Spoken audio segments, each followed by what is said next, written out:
జగన్ కు ప్రజలే ప్రతిపక్ష హోదా ఇవ్వలేదన్నారు ఏపీ మంత్రి నారా లోకేష్.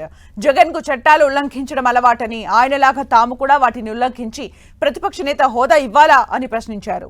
సీఎం డిప్యూటీ సీఎంలను కించపరిచేలా మాట్లాడితే సహించబోమన్నారు. జగన్ 40 లక్షల ఉద్యోగాలు ఇస్తే రాష్ట్రంలో నిరుద్యోగం ఎందుకుందని నిలదీశారు. అహంకారానికి ప్యాంటు షర్ట్ వేస్తే అచ్చు జగన్మోహన్ రెడ్డి గారి లాగా ఉంటుంది. జగన్మోహన్ రెడ్డి గారు బాగా ఫ్రస్ట్రేషన్లో ఉన్నారని నాకు అర్థమైంది.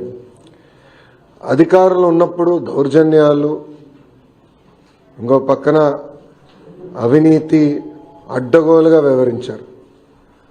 ప్రతిపక్షానికి వచ్చిన తర్వాత ఈరోజు నీతులు విలువల గురించి మారుతూ నిజంగానే చాలా చాలా ఆశ్చర్యం ఉంది. ప్రజలే మీకు ప్రతిపక్ష హోదా ఇవ్వకూడదని నిర్ణయించుకున్నారు. అది ఆయన ఇప్పుడు కూడా తెలుసుకోకుండా నిన్న చెప్పా, వన్డే ముఖ్యమంత్రి కరెక్ట్గా హౌస్ ప్రారంభమయ్యే రోజు మొదటి రోజు వస్తారు, నాకు ప్రతిపక్ష నేత హోదా ఇవ్వాలి అని కోరుకుంటాడు, వెళ్ళిపోతాడు.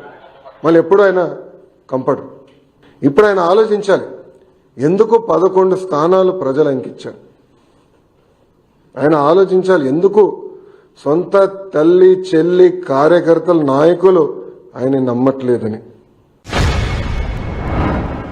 గౌరవ ఉప ముఖ్యమంత్రి గారి గురించి కానివ్వండి, గౌరవ ముఖ్యమంత్రి గారి గురించి ఆలోచించి మాట్లాడమని నేను కోరుతున్నాను. ఈరోజు ప్రజలు వాళ్ళని గెలిపించారు. ఎవరికి రాని మెజారిటీలతో వాళ్ళు గెలిచి ఒక ముఖ్యమంత్రిగా ఉప ముఖ్యమంత్రిగా ఉన్నారు.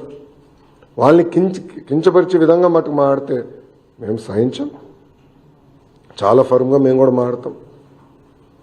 మిమ్మల్ని వదిలిపెట్టే ప్రసక్తే ఉండదు. గౌరవం అనేది ఇచ్చిపుచ్చుకోవాలి తప్ప ఏదంటే అది వాగితే మటుకు ప్రభుత్వం ఇక్కడ ఏదో కూర్చుని మేము వింటామనుకుంటే చాలా పొరపాటు పడతారని ఆయన కూడా